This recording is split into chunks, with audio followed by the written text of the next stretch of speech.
Welcome, Mr. Yates. Thank you for being here. Oh, thank you for having me, and please call me Brad. Oh, sure. Yeah, Brad. So your story is really interesting. You were an actor, and how did you get into EFT? Yeah, I'd started acting in high school and then majored in drama in college. Left college to tour the world doing children's theater, and then I moved to Hollywood. Did a few things, played a doctor on television and all that, and then in Los Angeles I met my wife, and when our first child was on the way, I thought, maybe I should have a backup career, just in case. So I got a family to take care of now. So instead of getting a standard kind of job, I trained to be a hypnotherapist. And I was a year-long training, I was on the staff at the Hypnosis Motivation Institute, and really enjoyed that. So over the next couple of years, I started building my practice and at the same time was continuing my acting career, Hmm. such as it was. A gig here, a gig there, like most actors. Right. And when our second child was on the way, I thought, you know what, I'm really enjoying doing the hypnotherapy. I'm really enjoying working with people on personal development, and thought, why continue to struggle as an actor when I think I've really found my calling here doing this personal development work. So we left Hollywood, moved up to Northern California, and it was through some other hypnotherapists that I was in a network with that I heard about this tapping process, emotional freedom technique. So I went to a conference in Las Vegas and learned this strange looking process of tapping on your face, which, having been an actor, this was not the strangest thing I'd ever done. But so and little by little, I started introducing tapping into my hypnotherapy work and just fell in love with the process so that it got to the point where my practice was mostly EFT. And I still do a little bit of hypnosis as part of my work, but primarily it's the tapping work. That's really, really intriguing, actually. I mean, I went through some of your YouTube videos and your website, and you have a very disarming nature. You're very calming, and you have this kind of just this energy about you that it drops your guard, and you're also kind of funny. Like you have this sort of way of I think I was looking at clearing resistance, and there was a skull in the background. There's like a picture of a skull, and so of course I noticed the skull immediately. And did you place it there? Did you have it set up there for that? Yes, it was all theatrics. It was all intended. That's one of the great things about doing the YouTube videos is that it definitely plays into the actor that's still very much a part of who I am. Right. And some of the videos are more theatrical than others. Some of them I get quite goofy, and some of them, but I try to bring at least a little bit of humor into each one. It's the spoonful of sugar that helps the medicine go down, Right. because so often when we're doing this work, we're dealing with some heavy stuff. I mean, I have videos on emotional pain and feelings of abandonment, trauma, grief, and loss. So, who wants to go and sit and watch a video on grief that's going to be, if you're really down, it's just painful. So I try to bring at least a little bit of humor, or at least some lightness to the work, so that it makes it less painful. Yeah, that's good, and I can tell. I've practiced. I mean, you talk about on your website. I think it talks about um, your training in other energy modalities. Like, were you? I mean, which ones? Because I think EFT doesn't it work on meridian endpoints, like where the meridians actually end? Yes, these are the endpoints of several of the meridians that are used in traditional acupuncture, which has been around for thousands of years. And there are some other energy techniques that I've learned about, such as Reiki, Be Set Free Fast, which is very similar. It comes from the same foundations as EFT. tapas acupressure technique, and these are all wonderful techniques. There are, I look at energy healing work, or pretty much any healing work, as being like music. There are a Hmm. lot of different genres. There are a lot of different instruments, and people play instruments differently. There's guitar, but you have Jimmy Page playing the guitar differently than Eric Clapton, playing it differently than Bob Dylan. And I would never say, well, there's only one right way.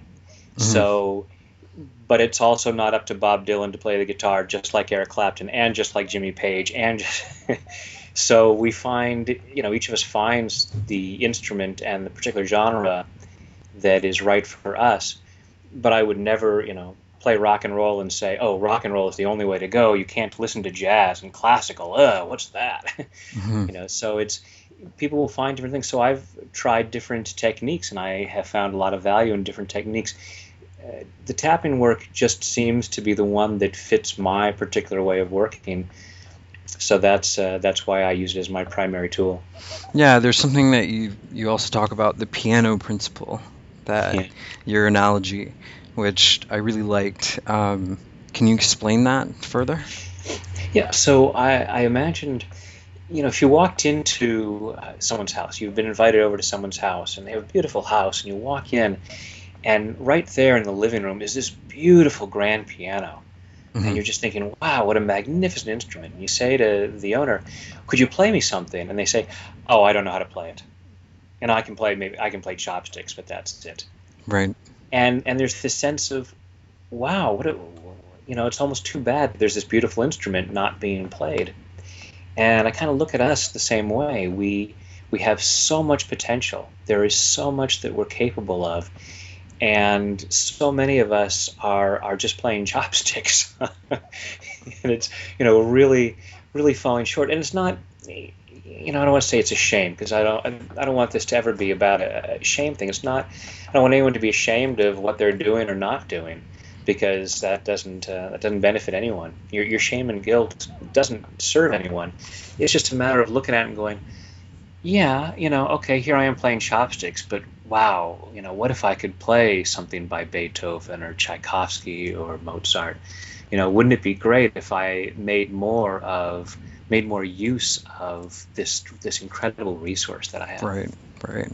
And I think a big part of EFT seems to be that you're taking responsibility for your emotions and the way you feel, and you're owning, your what's happening to you, and in that you're taking control. Is that right? Very much so. Great way of putting it, Xavier.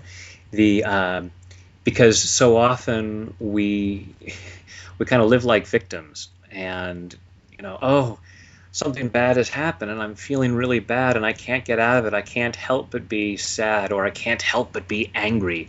Have you seen what's going on out there? It's like the bumper stickers that say, if you're not outraged, you're not paying attention. And I just want to rip those bumper stickers off. It's like, we don't need more people outraged. Right. Look at the shootings going on, the violence going on. We don't need more outraged people. What we need are people looking at things and going, I think I can figure out something that can help this. Outrage, anger is there to motivate us into action, but to just sit there and be angry without doing anything is of no value. So most of us would go through, and we're trained to be guided by our emotions. We just let our emotions rule us. And so that's why this technique is called emotional freedom technique, is it gives us the freedom to shift our emotions, to choose our emotions. So we can say, okay, something has happened. I'm having this response. I'm feeling angry, or I'm feeling sad.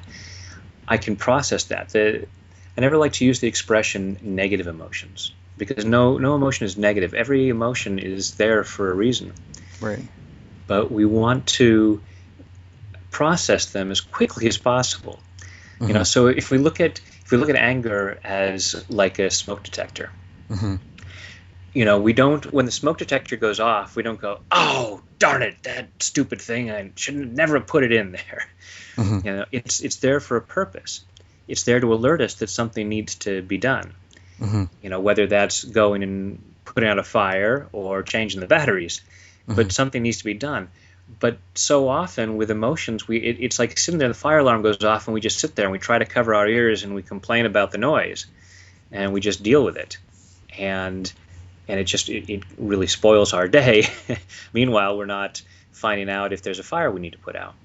So with the tapping, it gives us the ability to process the emotion and say, okay, rather than just responding in this very uncomfortable way, Hmm. I want to look and see what is it that I can do.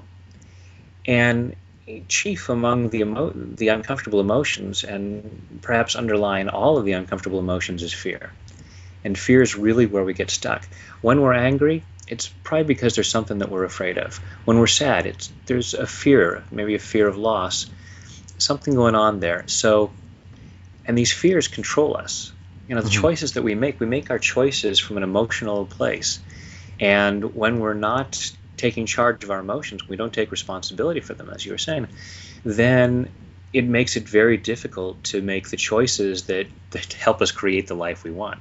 We're making choices constantly, and unfortunately, most of the choices we make are unconscious, based on emotions, and more often than not, based on fear.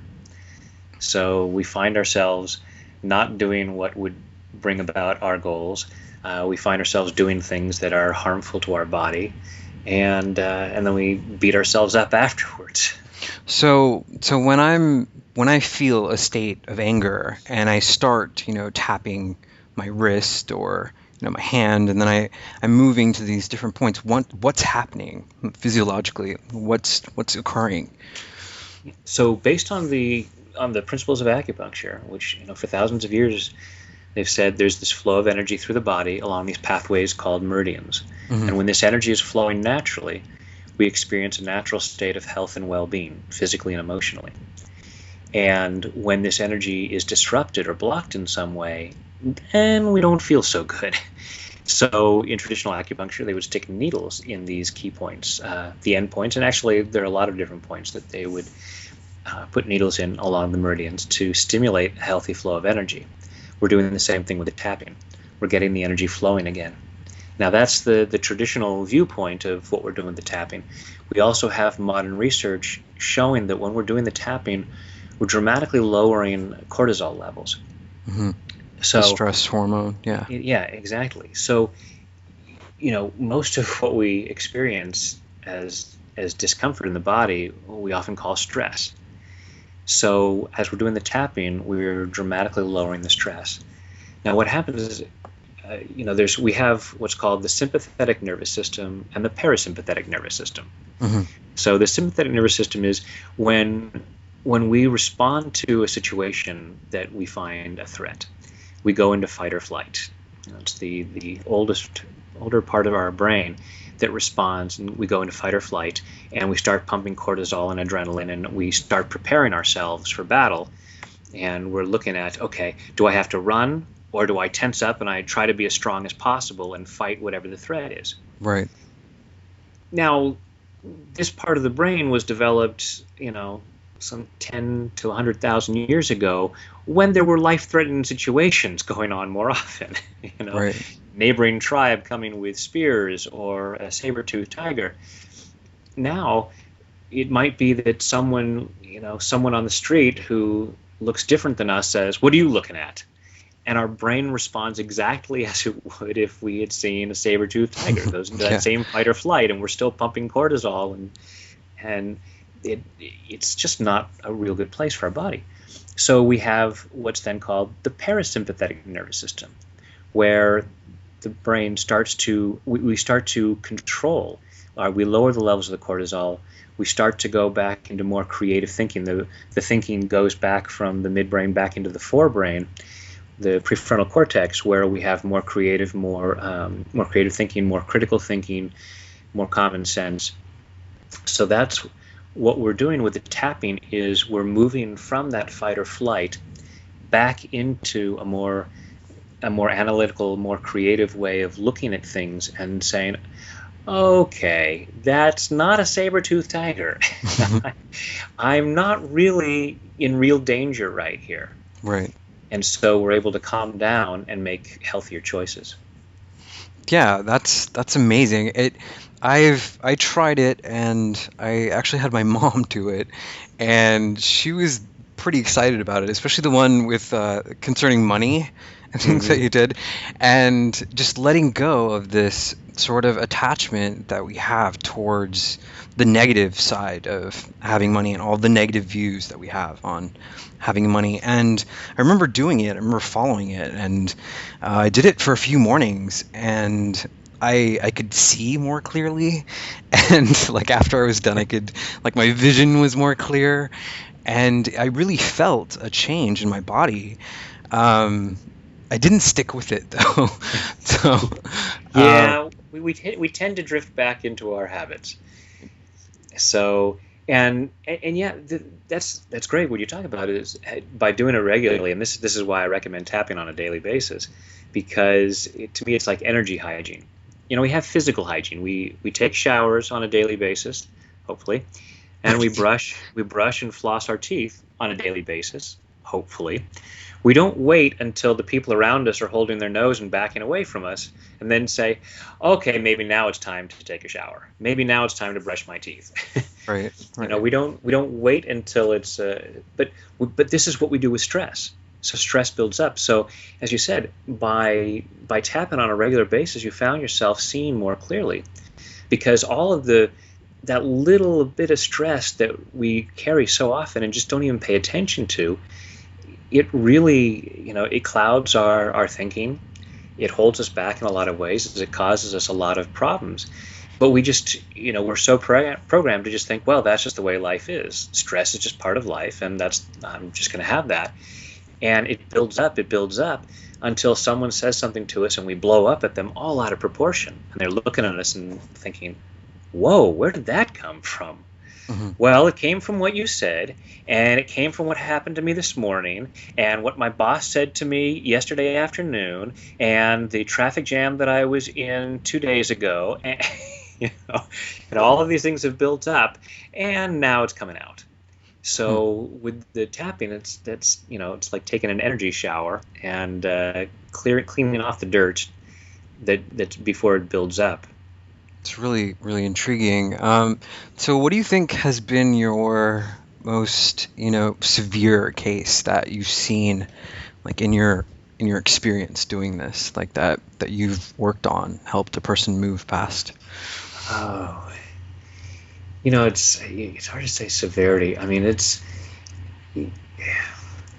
there have been childhood traumas, childhood molestation, Right. things where I've worked with folks, and in a relatively short time, maybe an hour, maybe sometimes it can happen in like 5 minutes of Hmm. the tapping, depending on the person. Because of the way our brains are wired and all the different incidents that we've gone through, some issues may take longer to clear up. But I worked with a woman once who had been molested. She had a very clear image of something that had happened, 30 some odd years earlier.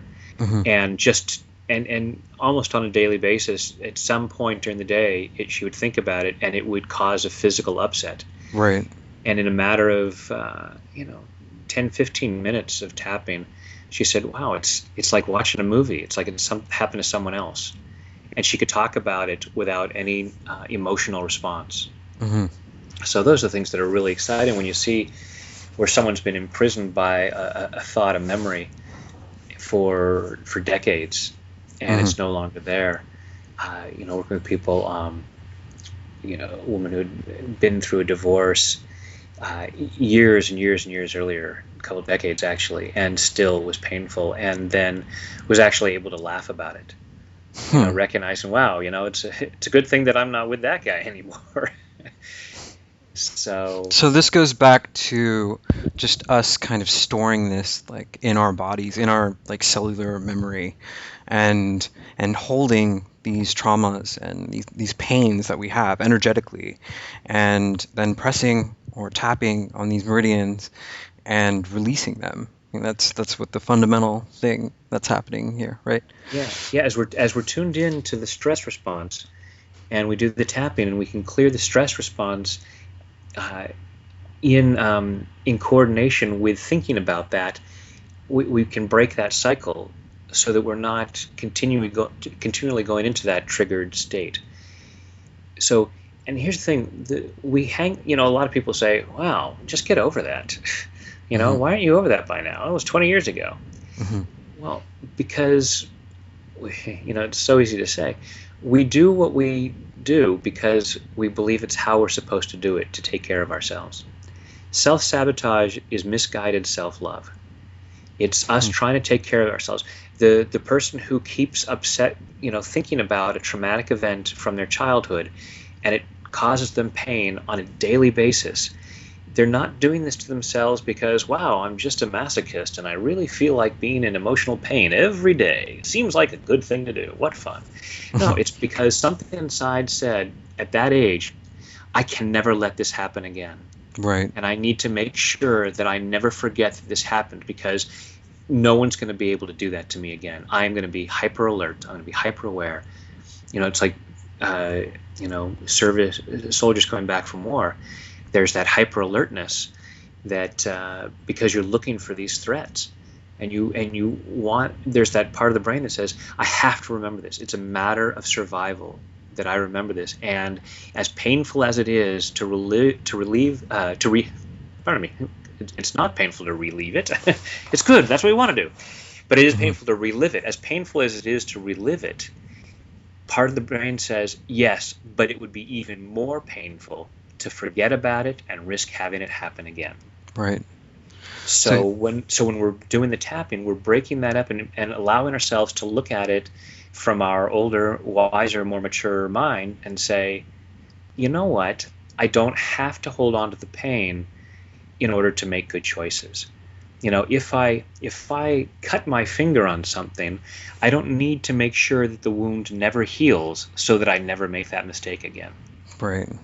Right. I mean, it's so easy to really focus on, or I think a person remembers their negative experiences much more than they would their positive experiences in whatever avenue of experience it may be. Like if you're playing poker, um, when you're winning, you're not really you're riding that rush of winning, but it's that loss, like losing. That's what really gets you. That's what stays with you. Right, So, because something says it's a matter of survival to remember this. Remember this moment. And any emotional, we learn best with emotion. So, and we, with the really positive things, we remember those too. mhm, But it's those times when we're really in a place of danger, that the mind says, okay, let's really etch this in stone. It is important. It is of great importance that we remember this to protect ourselves. hmm. So it's as if I think that we have this sort of box of learning that we're kind of stuck in, and we repeat these kind of actions which end up not working.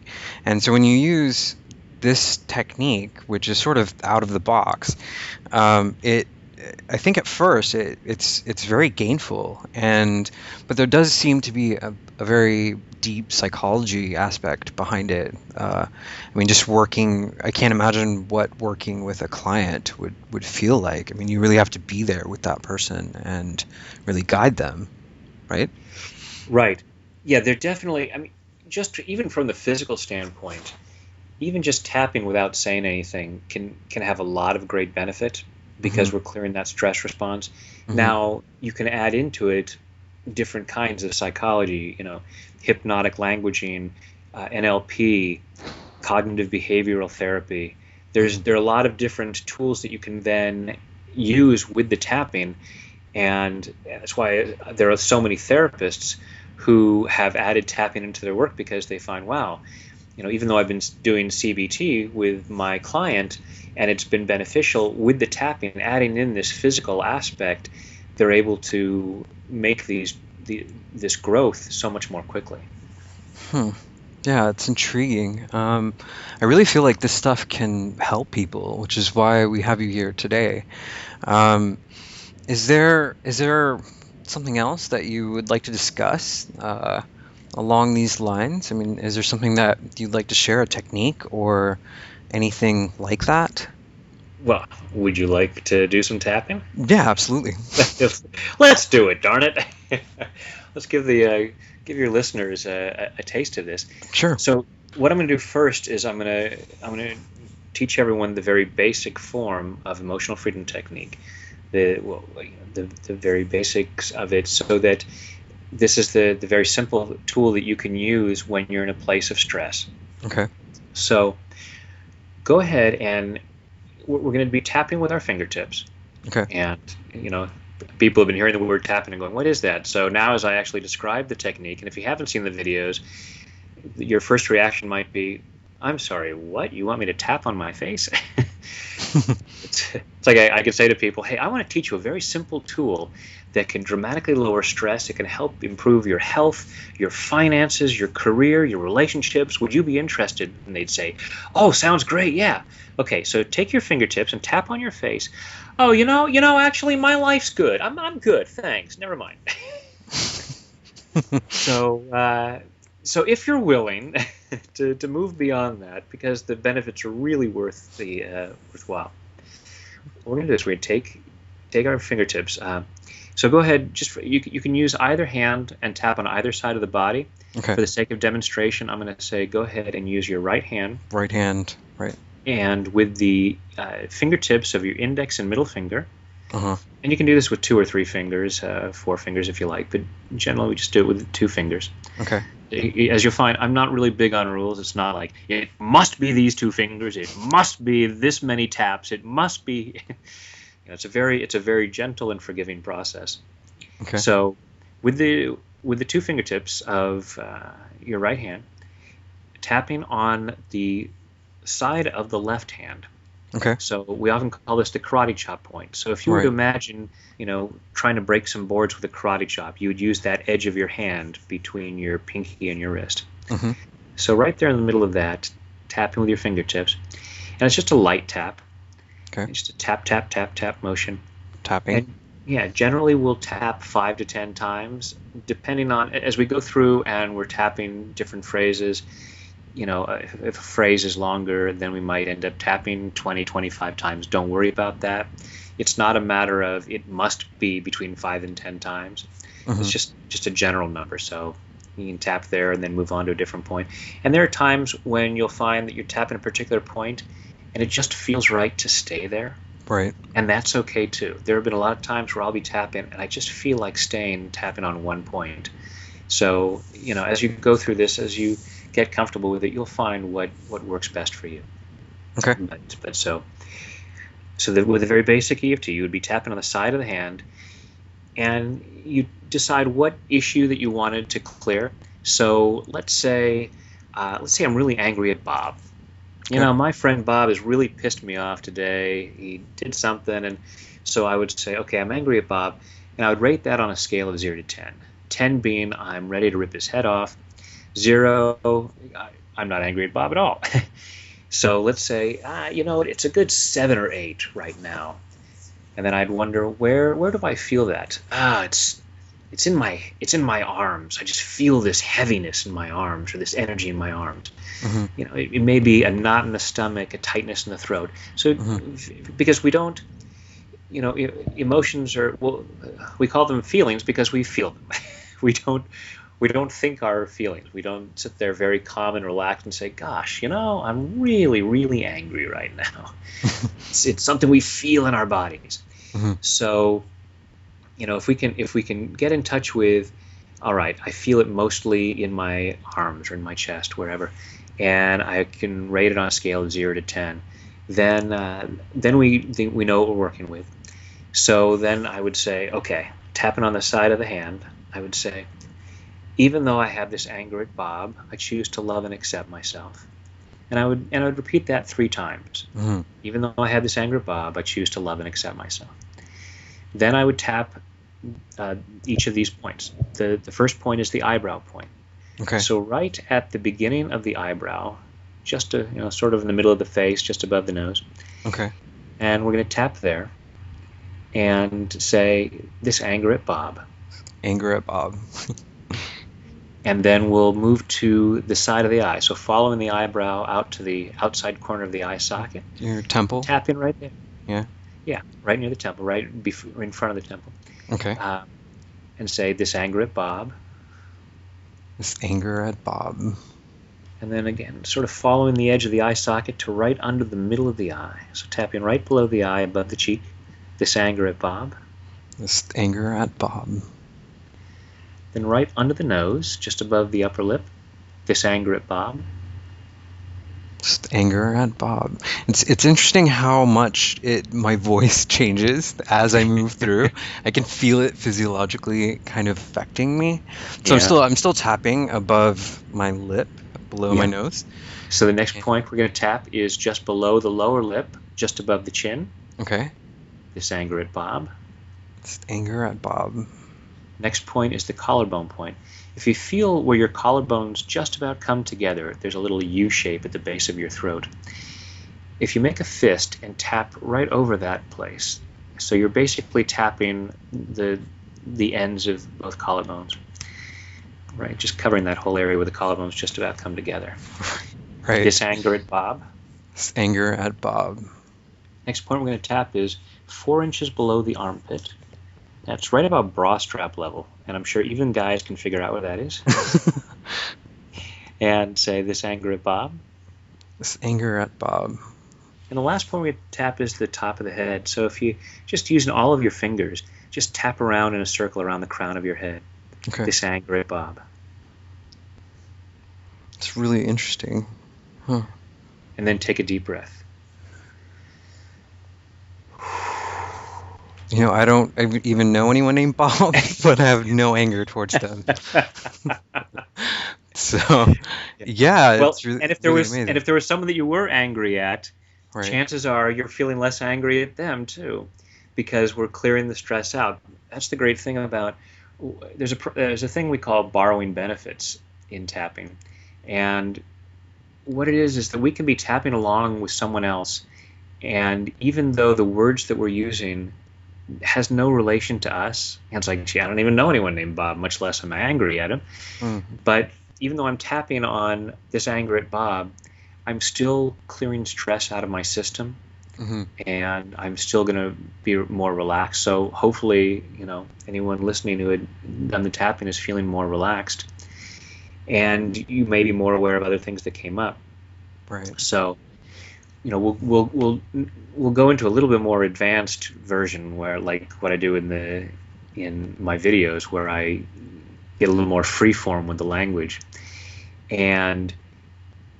But even just this basic tool, just what we've gone through, if you use this, use it on a daily basis, use it first thing in the morning, and you'll find, well, Xavier, like what you said about feeling more clarity, there's, thinking more clearly, there are all these benefits to just clearing that stress out of our body, even if we just did it for a couple of minutes a day.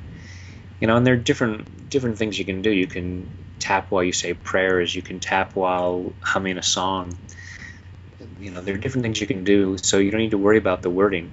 But what I've just shown you is the most basic version of how to word it. If you have an issue, you just say the issue on each of the points.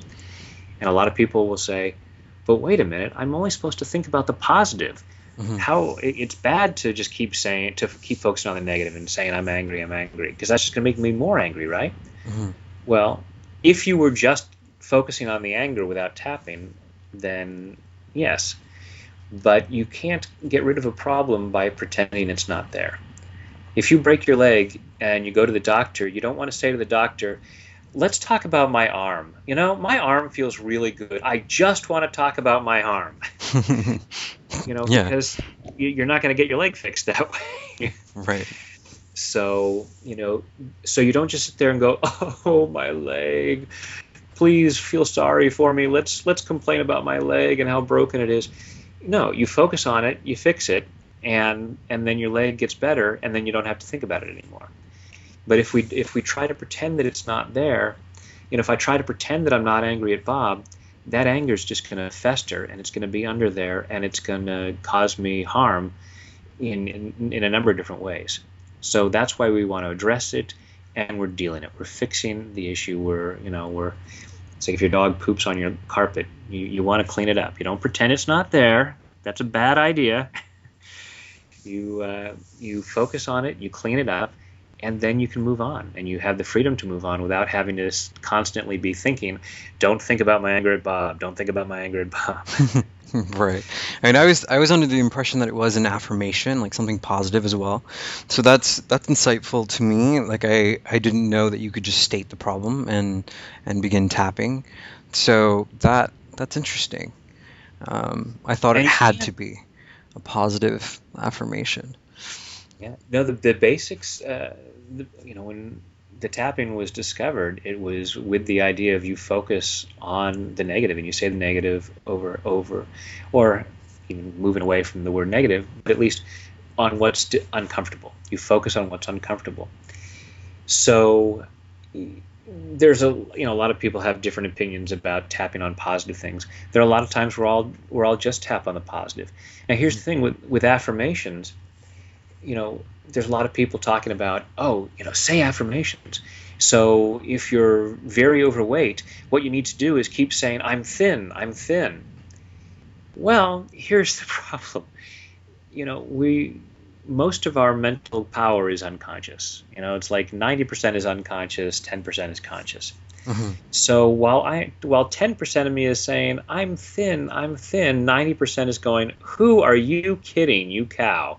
You are so fat. And so all of this negative, all this painful thinking is going on. And if that's 90% versus the 10% of I'm thin, what are we really keeping in our energy system? Hmm.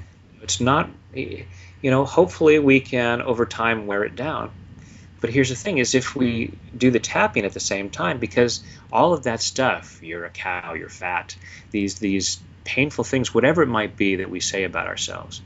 And again, we don't do this because we're bad or stupid. Everything we do is designed to protect us. Hmm. The reason that we call ourselves terrible names is not because we're bad or stupid. It's because part of us says this is how we protect ourselves. Because maybe we believe, well, if I'm not critical of myself, then I'll just be okay with it and I'll stay overweight. Now the thing is, okay, so how effective is the other way working? You know, has beating up on yourself and calling yourself fat really been effective in finding a healthy, happy way of having a healthier body? Hmm. For most people, not even remotely. They keep the weight on, but they tell themselves, yes, but at least I'm aware of the problem and I'm chastising myself for the problem. So isn't that half the battle? No, because if we're going to treat ourselves with such contempt, why on earth would we take better care of ourselves? And in fact, when we feel really bad, very often we comfort ourselves with food. It's like, wow, I've really been beating up on myself. I feel terrible now. I think I'll go have some ice cream to feel better. So, which again, we don't have ice cream because we're bad or stupid. It's not because you're weak. It's not when you turn to your drug of choice, it's not because you're weak. It's because you have been programmed that that's how you take care of yourself. That's how you numb the pain. That's how you feel better.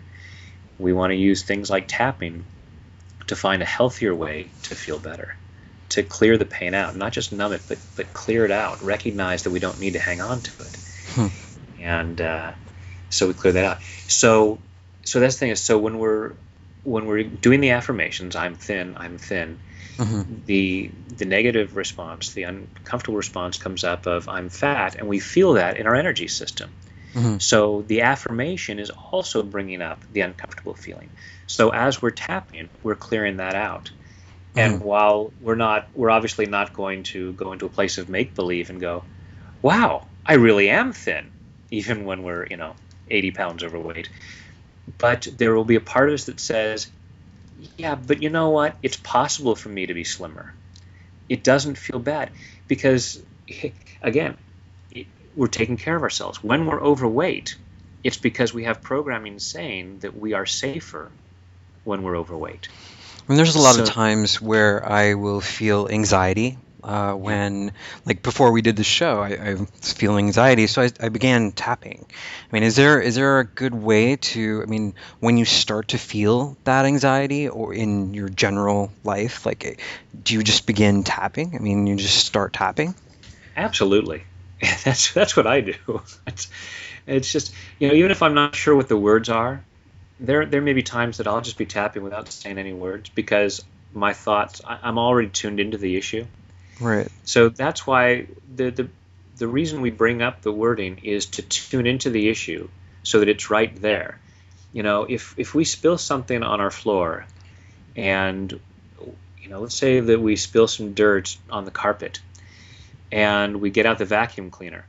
Now, to be vacuuming, we're always going to be cleaning up. There's always going to be, levels of dirt that we can't really see. So no matter where we're vacuuming, we're probably cleaning up. But the best thing to do is to really go over to where the dirt was spilled.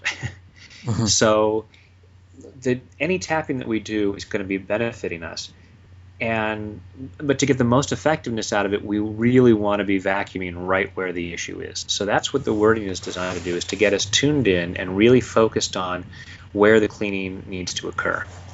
So that's why we use the quote unquote negative wording.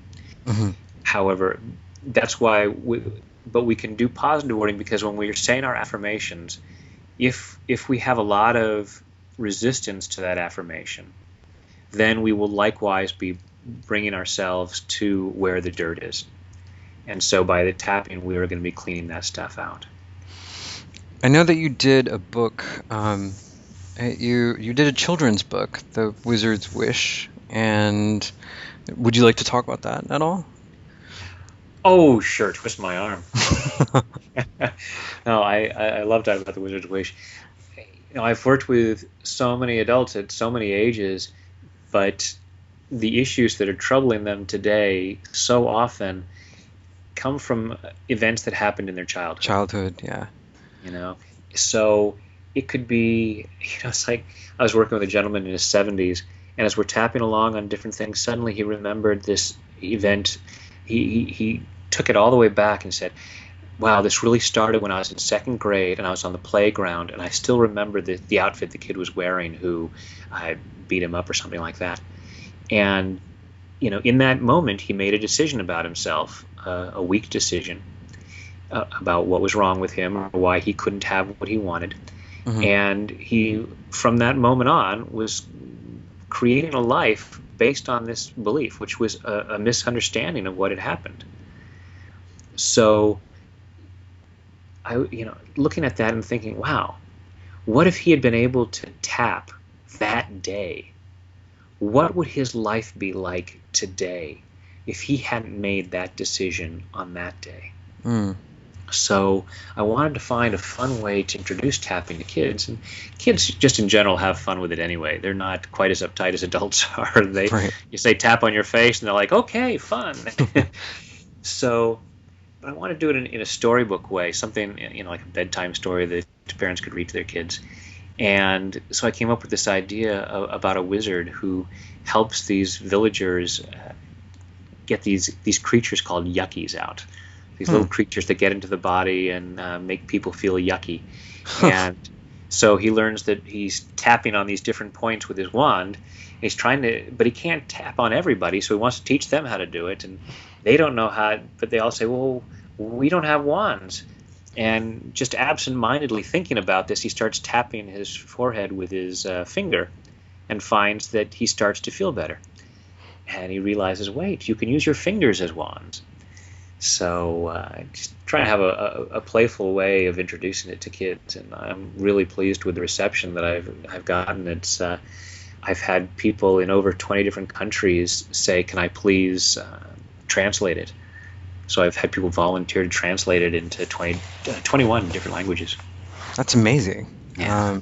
And people can find that book through your website, Brad Yates, Yates .net, and I have an even easier website now. It's tapwithbrad.com. Okay, that Just, works. Is there no one ever remembers .net. Okay. So tap with Brad. Tapwithbrad.com. So when you're feeling down, when you want to do better, just tap with Brad. Tap with Brad. That's a lot easier, yeah. Well, and it came from so many people telling me that, hey, because I have all these videos on YouTube. I have 450 videos on YouTube now, and it's very gratifying to know that people say, I tell people all the time, oh, tap with Brad. You've got to tap with Brad. I have therapists and even other EFT practitioners who say, oh, yeah, I tell my clients in between sessions, tap with Brad. So I thought, maybe I should just have my website be called tapwithbrad.com. No, that's excellent. That's I really even have a mobile app now called Tap with Brad. Oh, awesome. That's really cool. So you've got the mobile app. Do you have any seminars or anything like that coming up? I'm trying to do more seminars. I just got back from doing some workshops in Oregon, San Diego, and Australia. I was just down in Australia a little over a month ago. And I was in Ireland and England a few months back. I'm going to be in Vancouver in November of this year, and looking at doing some others. I don't have anything scheduled yet, but I'm looking at the map, throwing darts with a blindfold to figure out, okay, where should I go next? So yeah, I definitely want to do more live workshops because it's so. While I love doing the videos, it's great to be interacting with people and doing it live. So let me. Why don't we do a demonstration of for folks who haven't seen any of my videos of more of the way that I do tapping with Okay. the freeform wording. Okay. So what I'd like folks to do is go ahead and close your eyes, take a deep breath in and hold it, and let it go. And think about what you would like your life to be like. Talk about the human experience. What would you like to experience? Thinking about something you would like to experience in your life. It could be better physical health. It could be a particular goal. It could be a financial goal. It could be buying a house or a car. It could be a relationship. And I want you to play with this concept that the extent to which we're not experiencing what we say we want is the extent to which we're resisting it on some level. Not because we're bad or stupid, but because something inside us says it's not safe. Like you were talking earlier about the money. We have all these negative ideas about money. Money is the root of all evil, and all these misunderstandings, because that's not true. These are misunderstandings that we've taken on, and at an unconscious level, we have decided that it's wrong to have money. It's not safe to have a relationship. It's not safe to be in better health.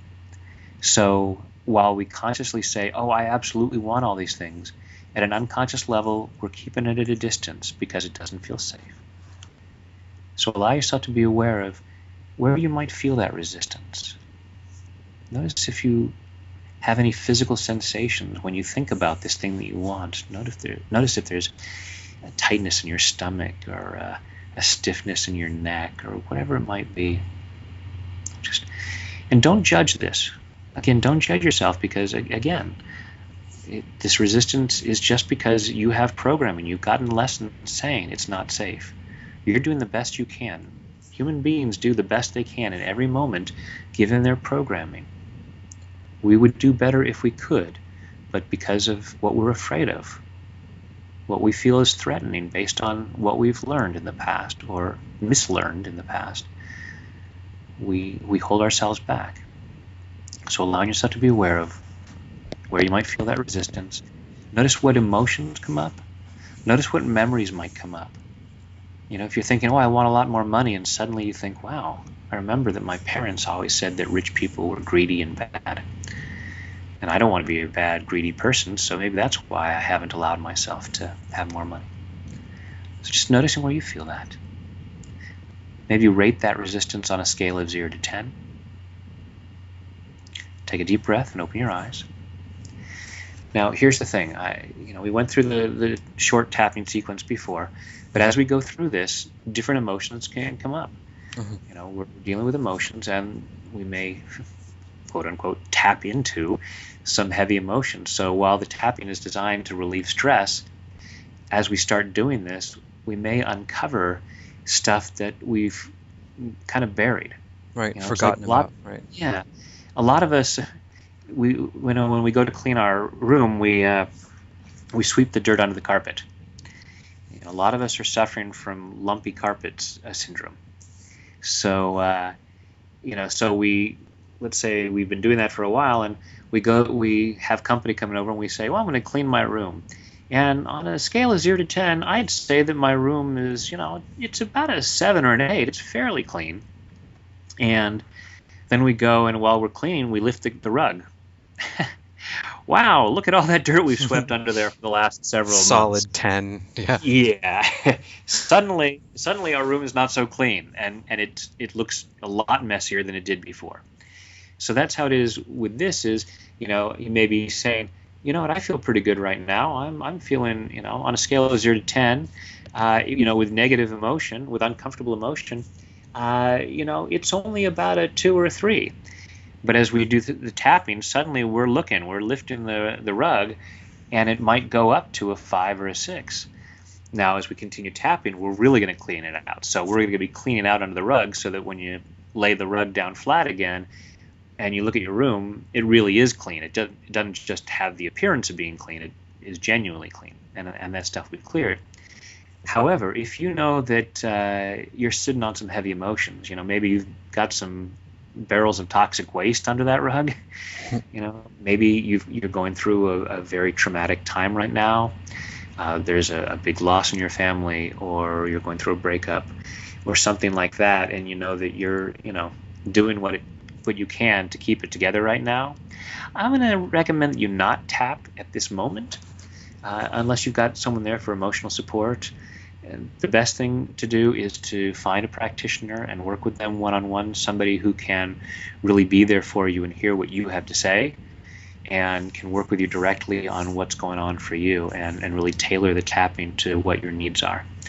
I'm not aware of any time that has happened in any of the many interviews I've done, but that's the thing. If you feel that you have some emotional stuff that might come up like that, then you might want to choose not to. So here's the deal. If you choose to tap with us right now, you must take full responsibility for your own well-being, which is something that I recommend in life anyway. It's like what you were saying earlier, Xavier, about taking responsibility for your feelings. Mm-hmm. This is the key to success, is when we take responsibility for our lives rather than, leaving it up to someone outside of us. Yeah, definitely. Yeah. When this person says feel bad, I have to feel bad. When they say you can have success, then I get to have success. But it's up to someone else. They're at fault. No, when we take control of our lives, when we take responsibility for our lives, that's when we can really create the life we want. So in this moment, if you choose to tap, take that responsibility. So here's what we're going to do. I'm going to say the points to tap, and then I'll say a certain phrase. And then, Xavier, if you'll be my echo voice and repeat Sure. back what I'd say. Mm-hmm. And then everyone listening, those of you who feel up to tapping right now, you'll just tap where I say to tap and repeat back what I say along with Xavier. So, again, real quick, closing your eyes, take a deep breath. Just, again, think of that thing that you want and allow yourself to be aware of where that resistance was. Scale of 0 to 10, how intense that resistance was, and where in your body you feel it. And now, open your eyes, tapping on the side of the hand.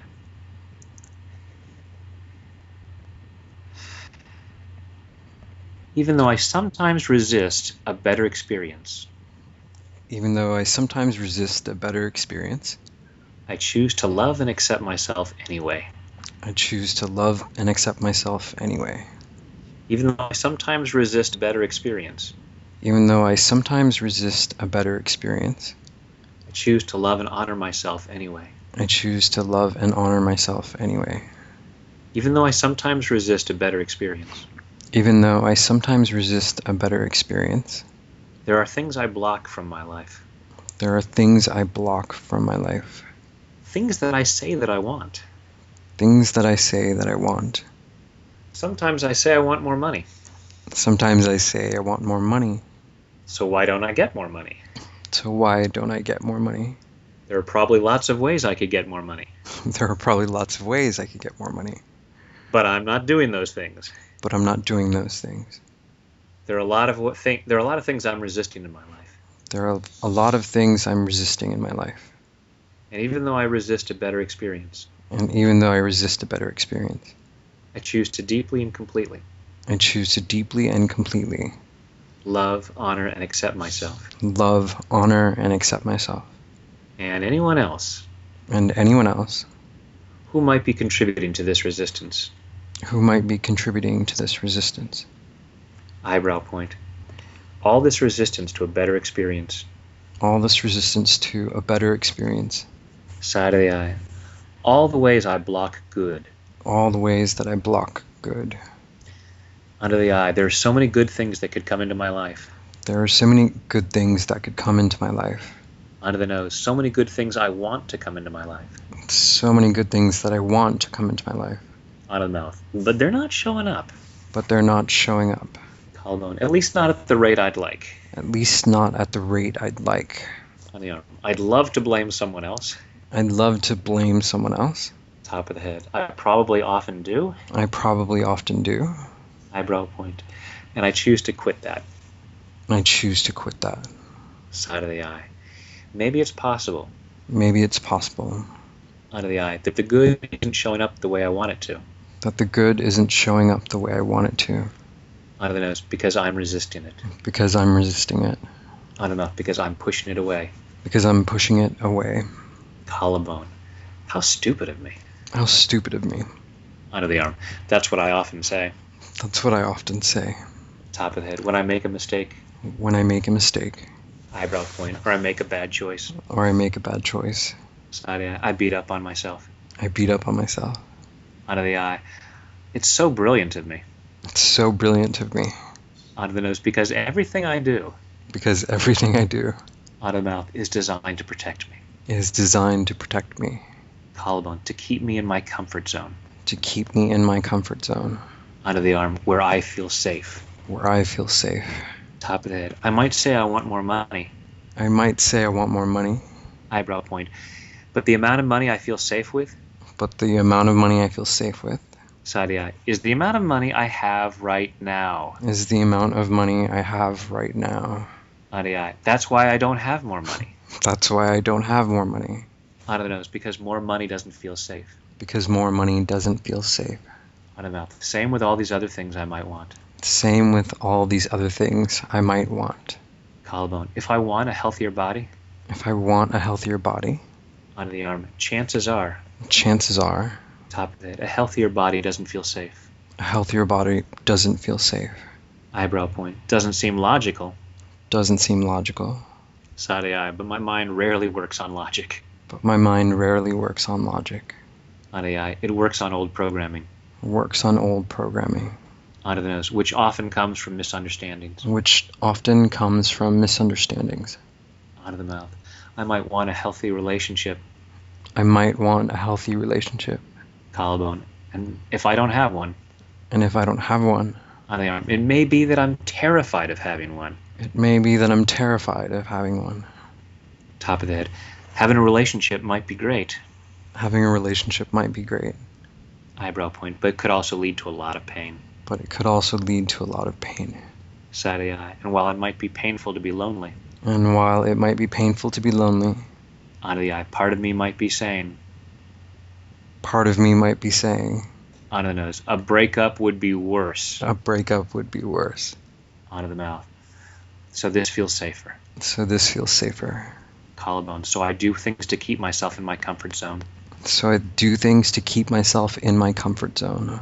Under the arm. Not because I'm bad or stupid. Not because I'm bad or stupid. Top of the head. But because that's how I learned to take care of myself. But that is because that's how I learned to take care of myself. Eyebrow point. And it's even brilliant. And it's even brilliant. Side of the eye. When I beat myself up. When I beat myself up. Under the eye. And call myself stupid. And call myself stupid. Under the nose. Because while I'm busy calling myself stupid. Because while I'm busy calling myself stupid. Under the mouth. I don't feel good enough. I don't feel good enough. Collarbone. To really analyze the situation. To really analyze the situation. Under the arm. And figure it out. And figure it out. Top of the head. So I stay stuck. So I stay stuck. Eyebrow point. I am so brilliant. I am so brilliant. Side eye. At keeping myself in my comfort zone. At keeping myself in my comfort zone. Under the eye. And instead of beating up on myself, And instead of beating up on myself, out of the nose, I choose to love, honor, and forgive myself. I choose to love, honor, and forgive myself. Out of the mouth, I love, honor, and forgive that part of me, I love, honor, and forgive that part of me collarbone, that has gone to such great lengths, that has gone to such great lengths onto the arm, to keep me safe. to keep me safe, Top of the head, to keep me in my comfort zone. to keep me in my comfort zone. Eyebrow point. And as I work through this, And as I work through this, side of the eye, and I ease the past pain, and I ease the path to pain, on the eye, and I allow myself to feel more peace, and I allow myself to feel more peace. onto the nose, I allow myself to see more clearly, I allow myself to see more clearly onto the mouth, what I could really handle. what I could really handle. Collarbone. Maybe I could handle more money. Maybe I could handle more money. On the arm, maybe I could handle a relationship. Maybe I could handle a relationship. Top of the head.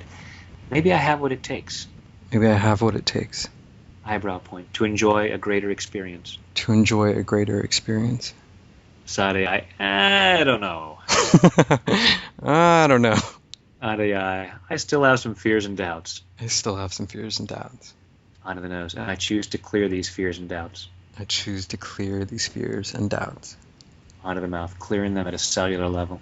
clearing them at a cellular level, Collarbone. Clearing them all the way back through my past.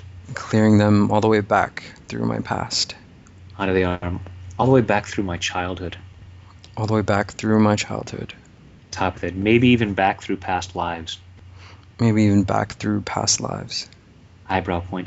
Back through all the times, back through all the times side of the eye, that I ever got the message, that I ever got the message onto the eye, that this thing that I'd like to experience, that this thing that I'd like to experience onto the nose, might be dangerous for me, might be dangerous for me, onto the mouth, or even that I might not deserve it, or even that I might not deserve it, collarbone, because my higher self knows better, because my higher self knows better.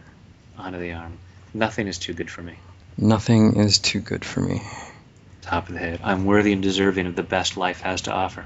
I'm worthy and deserving of the best life has to offer. Eyebrow point. I just gotta stop resisting it. I just gotta stop resisting it. Side of the eye. So I'm clearing all my reasons for resisting it. So I'm clearing all my reasons for resisting it, Out of the eye.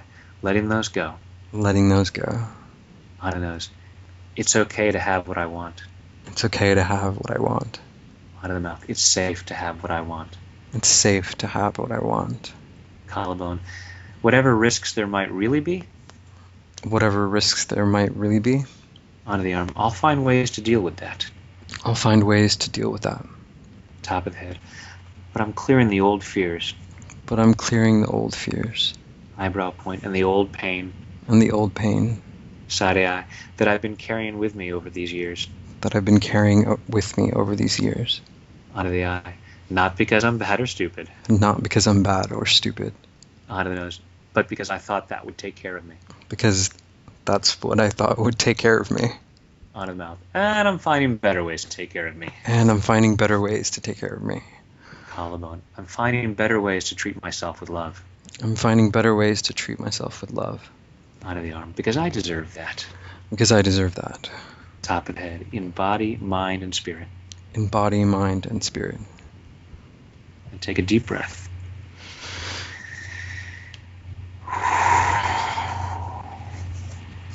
So go ahead and close your eyes again. Take a deep breath.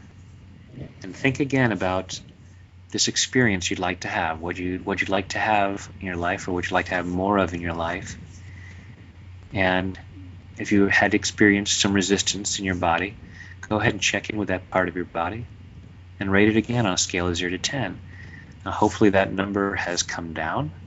Mm-hmm. It may also be that you're more aware of, oh, here's why I'm afraid of it, because I remember in the 3rd grade when this happened, and I decided back then I should never try to have this in my life. And now, hopefully, because we did a fairly long tapping there, maybe that, just having brought that up in your energy system, it's cleared out, and now you look back at that memory from 3rd grade and go, yeah, that's just something that happened, and it doesn't mean anything about me. or maybe you want to go and tap specifically on that. Even though this event happened in the third grade, I choose to love and accept myself and bring that down. Wow. Brad, really, truly amazing. I can feel a difference in my body immediately. Um, we unfortunately are running out of time. So I just want to thank you so much for being part of the human experience. And it's really a pleasure talking to you. Well, likewise, Xavier, and thank you so much for having me on the show. It's probably slightly obvious that I love what I do, so I'm grateful for opportunities like this to share this work and to do what I do and introduce it to folks who may not have heard about it before. Because and I greatly appreciate everyone who's listening and willing to try this on, because everything is energy. We're all connected, and the tapping that you do, the more you set yourself free, the more that benefits other people. So it's not just a gift you're giving yourself; it's a gift that you're giving a lot of other people, if not the entire world. So I greatly appreciate that. And again, Xavier, I appreciate the opportunity to share this.